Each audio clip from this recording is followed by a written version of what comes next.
Louis Alliot, un nom moins bruyant que d'autres, moins spectaculaire, moins omniprésent à la télévision. Et pourtant, dans la politique française, il fait partie de ces hommes qu'on remarque parfois trop tard, parce qu'il ne cherche pas forcément à occuper toute la lumière. Mais il est là, toujours là, depuis longtemps. Alors une question se pose. Louis Alliot, simple cadre politique fidèle ou l'un des hommes les plus sous-estimés du camp national? Tout commence le 4 septembre 1969. Louis Alliot naît à Toulouse, dans le sud de la France. Il grandit dans un environnement qui va progressivement le rapprocher d'un univers politique bien particulier. Très tôt, il s'intéresse à la vie publique, mais contrairement à beaucoup d'autres, il ne construit pas sa trajectoire dans le vacarme. Il avance autrement, avec patience, avec régularité, avec méthode. Et en politique, ceux qui durent ne sont pas toujours ceux qui crient le plus fort. Ce sont souvent ceux qui comprennent comment tenir. Louis Alliot fait des études de droit, devient avocat et se rapproche progressivement du Front National. À une époque où ce parti reste encore très sulfureux, très contesté, très marginal dans les institutions traditionnelles. Autrement dit, il choisit une voie difficile, parce qu'à ce moment-là, rejoindre ce camp politique n'a rien d'un calcul confortable. C'est un engagement risqué, un positionnement clivant et surtout, une trajectoire qui te place immédiatement à part. Mais Louis Alliot ne recule pas. Il entre dans l'appareil politique du parti. Il y monte progressivement. Pas par flamboyance, pas par coup d'éclat, mais par ancrage. Et c'est là que son profil devient intéressant. Parce qu'Alliot n'est pas seulement un homme d'idées, c'est aussi un homme d'organisation. Il comprend le terrain, le fonctionnement interne, les rapports de force. Et dans un parti souvent traversé par les tensions, ce type de profil devient essentiel. Petit à petit, il devient une figure importante du Front National, puis du Rassemblement National. Mais ce qui va surtout renforcer sa visibilité, c'est sa proximité avec Marine Le Pen.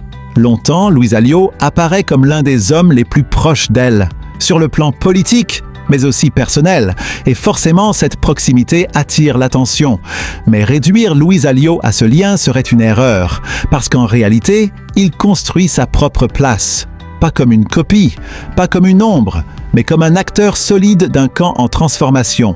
Et cette transformation, il la vit de l'intérieur, le changement de ton, le changement d'image, la volonté de rendre le parti plus acceptable, plus crédible, plus gouvernable. Alliot participe à cette mue. Il fait partie de ceux qui comprennent que pour espérer gouverner un jour, il ne suffit plus de protester, il faut s'implanter. Et c'est là qu'il joue peut-être sa carte la plus forte. Parce qu'en politique, les discours comptent, mais les territoires comptent encore plus. Et Louis Alliot, lui, va réussir quelque chose de très important. Il gagne Perpignan. En 2020, il devient maire de Perpignan. Un tournant majeur, pas seulement pour lui, mais pour tout son camp. Parce qu'une grande ville remportée, ce n'est pas juste un symbole, c'est une preuve. La preuve qu'un parti longtemps tenu à distance peut désormais administrer, gérer, s'installer. Et sur ce point, la victoire de Louis Alliot change quelque chose. Elle transforme une image. Parce qu'en politique, gagner localement, c'est souvent la première marche vers une crédibilité nationale. Et Alliot l'a compris. Pendant que d'autres cherchent le buzz, lui cherche l'ancrage. Pendant que d'autres misent sur le choc, lui mise sur la durée. Et cette stratégie est parfois plus dangereuse qu'elle n'en a l'air. Parce qu'un homme calme, installé, structuré et patient peut devenir beaucoup plus solide qu'un homme simplement médiatique. Mais comme toujours, plus tu t'installes, plus les critiques arrivent. Pour ses partisans, Louis Alliot représente une forme de sérieux, un homme plus posé, plus crédible, plus stable, quelqu'un qui montre qu'un camp longtemps perçu comme protestataire peut aussi prétendre à la gestion. Pour ses détracteurs, il reste le visage adouci d'un projet qu'il juge toujours problématique. Un homme plus lisse dans la forme, mais inscrit dans une ligne politique qui continue de diviser profondément. Et au fond, c'est exactement là que se joue tout le débat, parce que Louis Alliot n'est pas le plus bruyant. Et justement, c'est peut-être ce qui le rend intéressant.